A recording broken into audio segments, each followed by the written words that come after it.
ሙሴ ስለሱ የጻፈለትን ነቢያት የተነበዩለትን ማስያስ የሚሉትን ክርስቶስን አገኘነው አለ።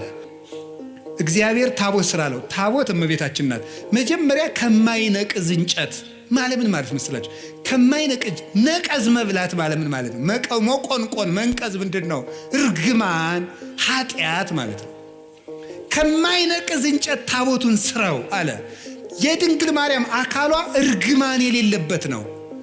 አሁን ቅድም ነግሬያችኋለሁ። ሙሴ ስለሱ የጻፈለትን ኢየሱስን አገኘ ነው አለ።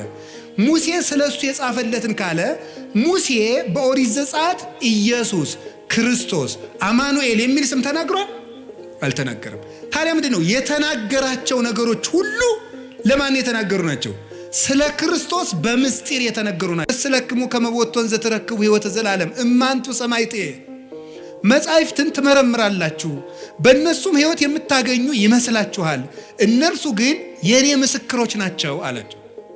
ዮሐንስ ወንጌል ምዕራፍ 5 ቁጥር 44 ላይ እንዲህ አላቸው፣ ሶበሰ አመንክምዎ ለሙሴ እማመንክሙኒ ኪያየኒ። ሙሴን አምናችሁት ሆኖ ኖሮ ቢሆን እኔንም ታምኑ ነበር። እስመ ውእቱ ጸሐፈ በእንቲአየ እሱ ስለ እኔ ጽፏልና አለ። ዮሐንስ 5:46 ላይ እሱ ስለ እኔ ጽፏልና ሙሴን ብታምኑ እኔንም ታምኑ ነበር አለ። እንግዲህ በሙሴ የተጻፈው ጽሑፍ ሁሉ ለክርስቶስ ቀጠሮ ነበር ማለት ነው። ገባችሁ? በመነን ለክርስቶስ ቀጠሮ ነበር። በምንድን? በምስጢር ማለት ነው። በምስጢር እንደዚያ ከሆነ ለምሳሌ ኦሪት ዘጸአት ምዕራፍ 25 ስለ ኢየሱስ ክርስቶስ የተጻፈ ነው። እንዴት ተብሎ ነው የተጻፈው? ታቦት እናቱ ቃል እሱ ተብሎ ተጽፈዋል ማለት ነው። እናቱ ታቦት እሱ ደግሞ ቃል ተብሎ ተጽፏል። እንዲህ ብሎ ነው የተጻፈው። ኦሪት ዘጸአት ምዕራፍ 25 ቁጥር 1 ላይ ማይነቅዝ እንጨት፣ እንግዲህ እናቱ ታቦት ናት። በታቦቱ ውስጥ የእግዚአብሔር ቃል አለ። ክርስቶስ ደግሞ ቃል ነው። በቀዳማዊ ሕልውናው ቃል ይባላል። ዮሐንስ ወንጌል ምዕራፍ 1 ቁጥር 1 ላይ በመጀመሪያ ቃል ነበረ ብሎ ቁጥር 14 ላይ ቃል ሥጋ ሆነ እንዳለ ክርስቶስ ቃል ይባላል። ቃል ይባላል። ስለዚህ በታቦት ውስጥ ቃል አኑርበት ማለት በታቦት በድንግል ማርያም ማህፀን ቃል ወልድ አድሮ ሥጋን ነፍሶ ስግው ቃል ክርስቶስ ሆነ፣ በተዋህዶ ራሱን ገለጠ ማለት ነው። ስለዚህ እመቤታችን ታቦት ናት። ክርስቶስ ምን ይሆናል? ቃል ይሆናል። እንደዚያ ከሆነ ቃሉ የሚገባበትን ታቦት የማይነቅዝ እንጨት ይሁን ማለት ድንግል ማርያም እግዚአብሔር የሚያድርባት ስለሆነች የእሷ አካል እርግማን የሌለበት ነው ማለት ነው። የማይነቅዝ እንጨት ነው። መንቀዝ ማለት ብሌት ማለት እርጅና ማለት ምን ማለት ነው? ኃጢአት እርግማን ማለት ነው። ቅዱስ ጳውሎስ ሁለተኛ ቆሮንቶስ ምዕራፍ 5 ቁጥር 18 ላይ እነሆ በክርስቶስ ሁሉ አዲስ ሆኗል፣ አሮጌው አልፏል ብሏል። አሰስሉ ብሁአ ብሉየ አሮጌውን እርሾ አስወግዱት፣ ከመትኩኑ ለሐዲስ ሐሪጽ ለአዲሱ እርሾ ለክርስቶስ ተዘጋጁ ዘንድ አሮጌውን እርሾ አስወግዱ። እስመ ተሰቅለ በፋሲካነ ክርስቶስ ፋሲካችን ክርስቶስ አንድም በፋሲካችን ክርስቶስ በፋሲካችን ዕለት ፋሲካችን መሻገሪያችን ክርስቶስ ታርዷልና ይላል ቆሮንቶስ 5 ላይ ሲናገር። አሮጌውን እርሾ አስወግዱ። ስለዚህ አሮጌ ማለት ኃጢአት ማለት ነው። አሮጌ መንቀዝ ማርጀት ማለት ኃጢአት ማለት ነው። እርግማን ማለት ነው። ሞት ማለት ነው። ከማይነቅዝ እንጨት ታቦቱን ስራው ማለት ድንግል ማርያም መጀመሪያም ኃጢአት ሳይኖርባት ነው ያዘጋጃት። እርግማን አልነበረባትም። ከሴቶች ተለይቶሽ አንቺ የተባረክሽ ነሽ ያላት ለዚህ ነበር። ሉቃስ ወንጌል ምዕራፍ 1 ላይ እንግዲያ ምድር ሁሉ የተረገመ ነው፣ እመቤታችን ግን ለይቶ የተባረክሽ ነሽ አላት። ከወንዶች ሳይል ከሴቶች አለ። ለምንድን ነው? እርግማን የመጣ በሴት ነበረ። በሴት ስለነበረ ሴቲቱ ዓለምን ሁሉ የምትወክልናት። ከሴቶች ተለይቶሽ አንቺ የተባረክሽ ነሽ ሲል ከሰው ዘር በአጠቃላይ ተለይተሽ የተባረክሽ ነሽ ነው። ከማይነቅዝ እንጨት ማለት ይሄ ነው። በወርቅ ለብጠው ምንድን ነው? በወርቅ ለብጠው ማለት ነው። ልብ ብላችሁ ስሙ የእግዚአብሔር ቤተሰቦች። መጀመሪያ ከማይነቅዝ እንጨት ስራው ማለት እንጨቱ መጀመሪያ በተፈጥሮ ይሄ ሁሉ ታቦቱ ረጅም ዘመን ሲቀመጥ እንዳይነቅዝ ነው። ከማይነቅዝ እንጨት ስራው አለው እንዳይፈርስ ነው። ይሄ ማለት ምን ማለት ነው? ድንግል ማርያም መጀመሪያ አካሏ ያዳም ሸክም የሌለበት እርግማን የሌለበት አድርጎ እግዚአብሔር አዘጋጀው። እንዴት ይሆናል? በእግዚአብሔር ኃይል ይሆናል። ታምር ነው የሷ ነገር። ከማይነቅዝ እንጨት በወርቅ ለብጠው ማለት ደግሞ ወርቅ የተባለ አንደኛውን ከማይነቅዝ እንጨት ተፈጥሮ ተሰርቶ ደግሞ ወርቅ ሲለበጥበት ታቦቱ ለብዙ ዘመን የሚኖር ይሆናል ማለት ነው። ወርቅ የተባለ የእመቤታችን ንጽህናዋና ቅድስናዋ ነው። የሰራችው ንጽህና ነው። ወርቁ በተፈጥሮ ብቻ አይደለም የሚጠበቀው። ወርቅ እንጨቱ የማይነቅዝ እንጨት ብቻ መሆን አይበቃውም። ወርቅ ጨምርበት። ድንግል ማርያምም መመረጧ ብቻ አይደለም ያስከበራት፣ መመረጧን ተጠቅማ ንጽህና መጨመሯ ነው። ራሷ መስራቷ ነው። መመረጥን መጠበቅ እንጂ መመረጥ አያስደንቅም። መምረጥማ የእግዚአብሔር ነው። መምረጥ የእግዚአብሔር ነው። አሁን አንዳንዶቹ ምን ይላሉ? እመቤታችን እኮ እንዲህ ብለን ስናከብራት ማርያም ምን ታደርግ ኖሯል? ሲመርጣት አልመረጥም ልትል ነው? እሷ ባትኖርም እኮ ሌላ ሴት የመምረጥ እድል አለው እግዚአብሔር። እግዚአብሔር ምን ይሳነዋል ይላል እንዴ? የእሷ ነፃ ፈቃድስ? ነፃ ፈቃድ ያላት ፍጡር እኮ ናት። እንጨት ናት እንዴ? ዝም ብሎ መምር አስገድዶ ይመርጣታል? አይመርጣትም። ነፃ ፈቃድ አላት። እግዚአብሔር ስለጠበቃት ነው የምንል ከሆነ እንደዚያ ከሆነ አዳምና ሔዋንም የበደሉ እግዚአብሔር ስላልጠበቃቸው ነው ብለን መልስ ማዘጋጀት እንችላለን። ይሄ ደግሞ እግዚአብሔርም ያ ማለት ለአዳምና ለሔዋን ተጠያቂው እግዚአብሔር ይሆናል። ድንግል ማርያም ንጹሕ የሆነችው እግዚአብሔር ስለጠበቃት ብቻ ከሆነ አዳምና ሔዋንም የወደቁ እግዚአብሔር ስላልጠበቃቸው ነው ማለት ነው። እንደዚያ ከሆነ ደግሞ በሔዋንና በአዳም አዳልቶባቸዋል ማለት ነው እግዚአብሔር ደግሞ ባህሪው እንደዚህ አይደለም። ፈታሒ በጽድቅ ኮናኔ በርት ነው። በእውነት የሚፈርድ ነው። ኮናኔ በርት እውነት የሚፈርድ ነው። ፍርድ አይገመድልም። ያ ማለት እኔም ቢሆን የምበድለው እግዚአብሔር ስላልጠበቀኝ ነው ማለት ነው። እንደዚያ ከሆነ ደግሞ ለኃጢአቴ ተጠያቂ ሊያደርገኝ አይገባም ማለት ነው። እመቤታችን ብቻ ከጠበቀ ሔዋንንስ ለምን እንዳትበድል አይጠብቃትም? እግዚአብሔር የማንንም ነፃ ፈቃድ አይሻማም። የድንግል ማርያምንም ነፃ ፈቃድ ያከብራል። የመበደል መብት አይነፍጋትም። እንዳትሳሳት አይከለክላትም። እሷ መጠበቋን መመረጧን አጽንታ በጠበቀች ንጹሕ ሆና በጸናች መጠን እግዚአብሔርን በእጁ እየደገፈ ጠበቃት። የመጀመሪያውን እሱ ባርኮ ሰጣት። አካሏን ከማይነቅዝ እንጨቱ አለመንቀዙ በተፈጥሮ የተገኘ ነው። እግዚአብሔር ያነው እንዲያርጎ የፈጠረው። ድንግል ማርያም እርግማን የሌለባት መሆኗ በእግዚአብሔር እጅ ነው። በወርቅ መለበጥ ግን የሰው ነው። ንጽህና ጨምሮ መኖር ግን የሷ ነው።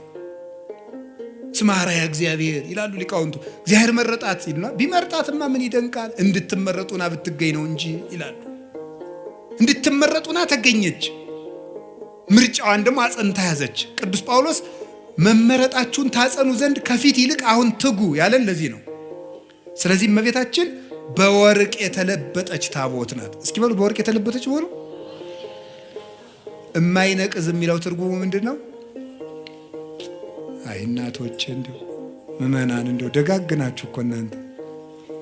የማይነቅዝ የሚለው ምንድን ነው ትርጉሙ? ለእመቤታችን ሲሆን ኃጢአት የሌለባት ነው። እርግማን የሌለባት። እስኪ እርግማን የሌለባት በሉ። ወይም የአዳም ጉስቁልና ያላረፈባት። እንጨቱ በተፈጥሮ የማይነቅዝ ነው። እመቤታችንም እግዚአብሔር ሲፈጥራት ከእናቷ ማህፀን ሲለያት እርግማን እንዳይኖር አድርጎ ነው የጠበቃት። አቀባ ጰራቅሊጦስም ከርሰማ ወይ ረኩሰት በምንትንም ዘፈጠራ። እንዴት ሊሆን ይችላል? ከመምጽውር ጽሩ የገብራ አለ ቅዱስ ዮሐንስ አፈወርቅ። ይሄ እንዴት ሊሳካ ይችላል ካል ወርቅ ከጭቃ እንደሚገኘው ነው አለ።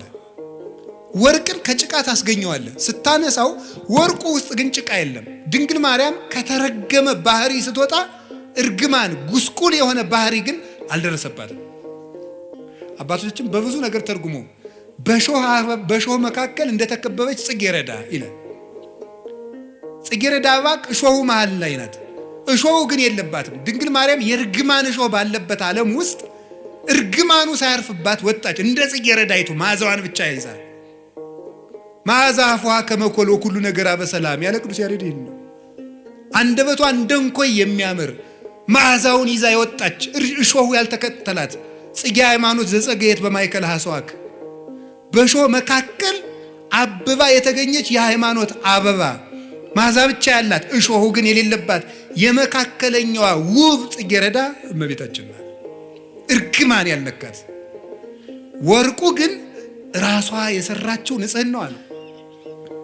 አይኗ ንጹህ፣ ጴጥሮስ ተሳሳተ ተብሎ ተጽፏል። ሐዋርያት ተበተኑ ተብሎ ተጽፏል። አብርሃም በደለ ተብሎ ተጽፏል። ማርያም ይሄን አረገች ተብሎ አልተጻፈም። አንደበቷ ክርክም ያለ ነውር የሌለባት በእውነት ጠባብ ወትህት ዘልህቀት በቤተ መቅደስ ውስጥ ተቀምጣ መልአክ እያነጋገራት ትዕቢት የሌለባት ትህት፣ ጥበብን የተመላች እወቁኝ የማትል ልጇ በሆሳዕና እንኳን እንደው ግርግር ሰው ሁሉ ሲበዛ እንዴ የአምላክ እናት ፊት አድርጉኝ የማትል በትህትና እስቲ እዚህ ላይ እመቤታችን እንዲህ አለች ተብሎ ሰምታችኋል? ሐዋርያት አነጠፉ፣ ገሌ ፊት ሄደ፣ ጴጥሮስ እንዲህ አለ ሲባል እሷ እንዲህ ነኝ የማትል፣ ይሄ አይገባኝም ይሄ ይገባኛል የማትል፣ ስደት አይገባኝም ሳትል የተሰደደች፣ መልካም ነገር ይገባኛል አክብሩኝ የማትል ትህትናን የተመላች ወርቅ።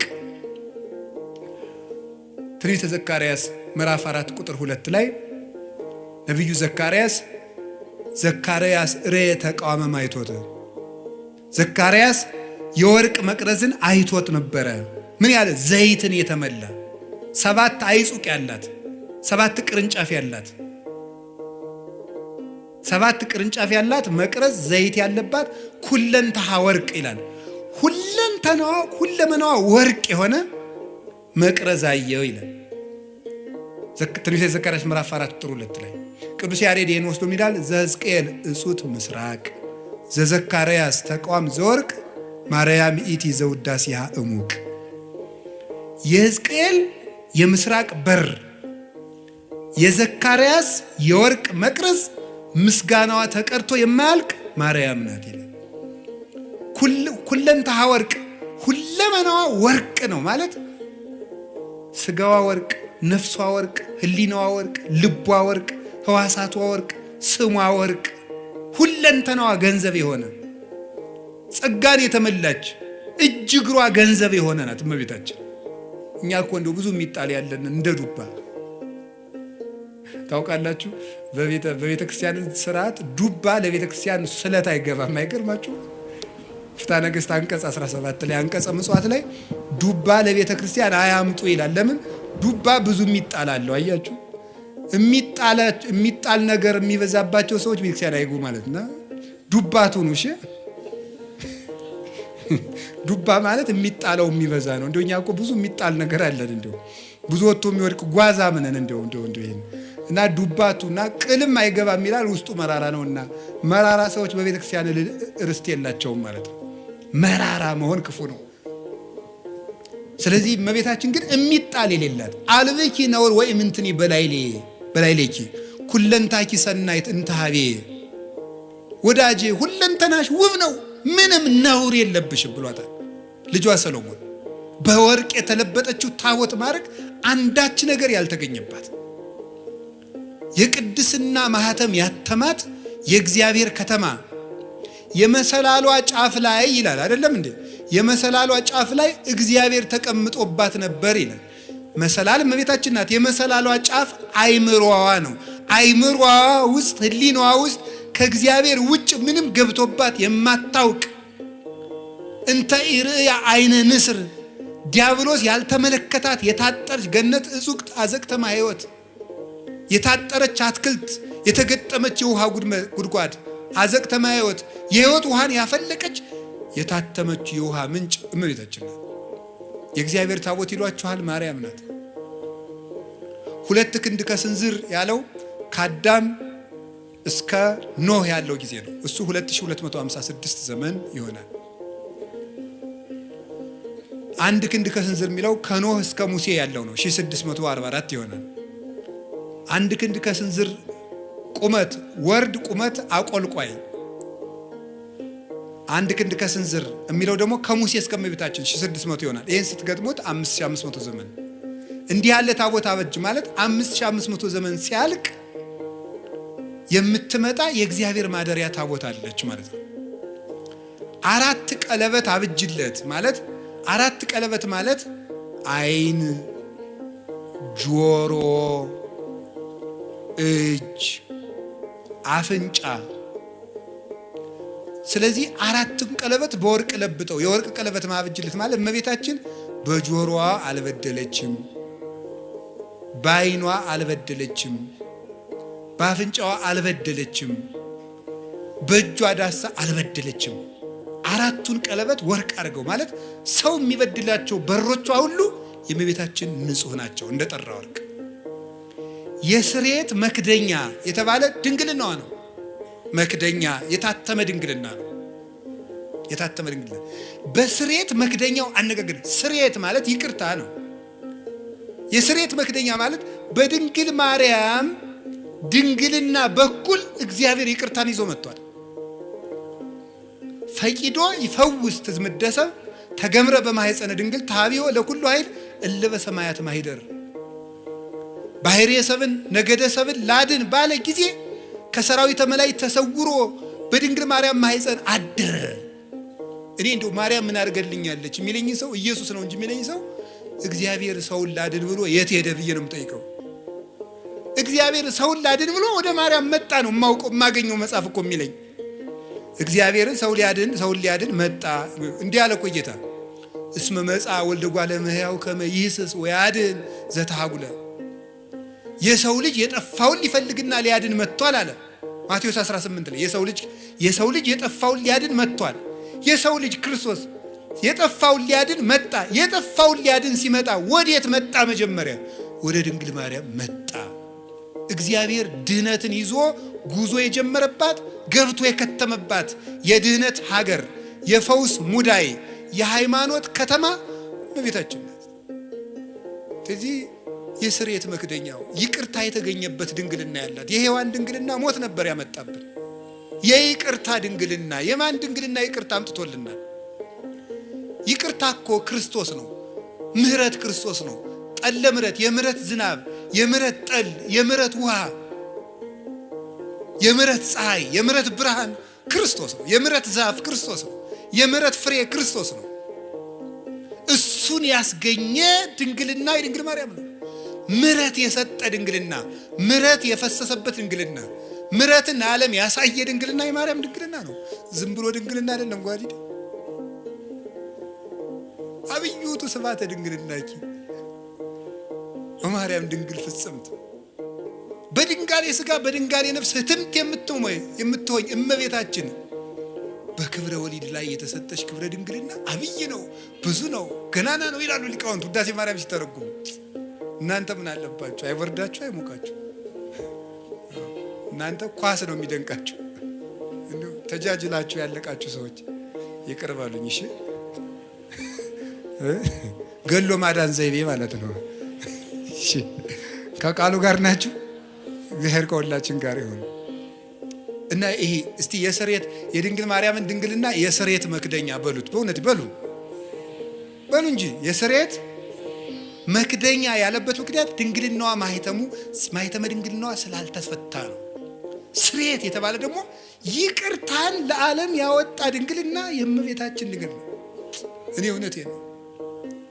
አይ ካህናት የታደሉት እመቤቴ ለማኅፀንኪ እግዝእቴ በረከቱ እፈቱ እግዚአብሔር ዘተጸውረ ቦቱ ይላል። እመቤቴ ማርያም ሆይ የማኅፀንሽን በረከት እፈልገዋለሁ፣ ይድረሰኝ የማኅፀንሽ በረከት። እግዚአብሔር ያደረበት ወደዚች ምስራቅ የማይዞር ማን ነው? ፀሐይ ጽድቅ ኢየሱስ ክርስቶስ ወጥቶ የሚያጽደለድልባትን ያችን ምስራቅ ዘወር ብሎ ማየት የማይፈልግ የጨለማው ልጅ ካልሆነ በቀር እሱ ማን ነው? መዞር የሚያሰኘኝ እኔ ወደ እመቤታችን ነው። ወደ እሱ ያልዞርኩ ወዴት ልዞር ነው ዛሬ? የስርየት መክደኛ በስርየት መክደኛው አነጋግርሃለሁ። በሉ በስርየት መክደኛው በሉ እመቤታችን ድንግል ላይ መክደኛው ማለት ታቦቱና ታቦቱ የሚጋጠምበት መግጠሚያው ላይ ነው። ጫፉ የታችኛውና የላይኛው የሚጋጠሙበት መግጠሚያው። ይሄ የስርየት መክደኛ የእመቤታችን ድንግልና ነው። የስርየት መክደኛ የተባለበት የእመቤታችን ድንግልና መጀመሪያ ብቻ ክርስቶስን ወልዶ ያቆም አይደለም፣ ዘላለም ይቅርታን ያሰጣል። ከልጇ ጋር እያስታረቀ እንማጸንበታለን። ባቀፉህ እጆቿ፣ በሳሙ ከንፈሮቿ፣ ባዘነ ጀርባዋ፣ በወሰነችው ማይጸኗ ብለን እንማጸናለን። ዛሬም ይቅርታን ይሰጠናል። ስለዚህ የድንግል ማርያም ማህፀኗ የይቅርታ ማህፀን ነው። አነጋግርሃለሁ ማለት ምን ማለት ነው? የድንግል ማርያም ማህፀን የሃይማኖት መስበኪያ ነው። የሃይማኖት ምስክር ነው። የእምነት መግለጫ ነው። ወትሜህሮሙ ሰጊደ ለስሉስ ማህያዊ፣ ለማህያዊ ሥላሴ ስግደትን የምታስተምርላቸው ናት። ድንግል ማርያም እምነትን የምትገልጥ ናት እንጂ እምነትን የምትጋርድ አይደለችም። እመቤታችን ዘላለማዊ ድንግልና ነው ያላት። የስሬት መክደኛው አይፈታም። ለምንድን ነው የማይፈታው? ለምንድን ነው የማይፈታው? አካላዊ ቃል ነው የገባበት። የእግዚአብሔር ቃል ነው ያደረበት። ለምን ሲባል እግዚአብሔር የሚነጋገርበት የስሬት መክደኛ ነው። ያ ማለት የድንግል ማርያም ማህፀን የእምነት ሰባኪ ነው። እንዴት ነው የሚሰብከው?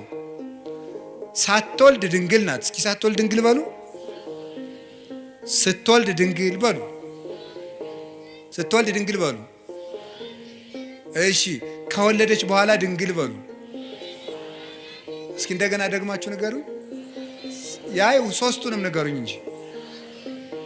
እሺ፣ እሺ፣ ከወለደች በኋላ ይሄ ማለት ምን ማለት ነው? በስሬት መክደኛው ምን እልሃለሁ ነበር ያለ? ዘብዛባ ሁኜ እንዳይመስላችሁ እሺ። ነገርን ከነገር ለማገናኘት ነው የምደግመው። እሺ፣ በስሬት መክደኛው ምን አረጋለሁ ነው ያለው? የስሬት መክደኛ ያልነው በሐዲስ ኪዳን ሲተረጎም ምንድን ነው? የእመቤታችን ምንድን ነው? ድንግልናዋ ነው። ድንግልናዋ ነው የስሬት መክደኛ። ስሬት የተባለ ይቅርታን የሰጠ ክርስቶስ ከማን ስለተወለደ ነው? ከእመቤታችን ስለተገኘ። እንደዚያ ከሆነ ሳትወልድ ምንድናት? ድንግል በሉ። ቀጥሉ። ስትወልድ፣ ከወለደች በኋላ ለምን በሉ እንጂ። ምን ያደርጋል ይሄ ስትሉ፣ ለልጇ ምስክር ስለሚሆን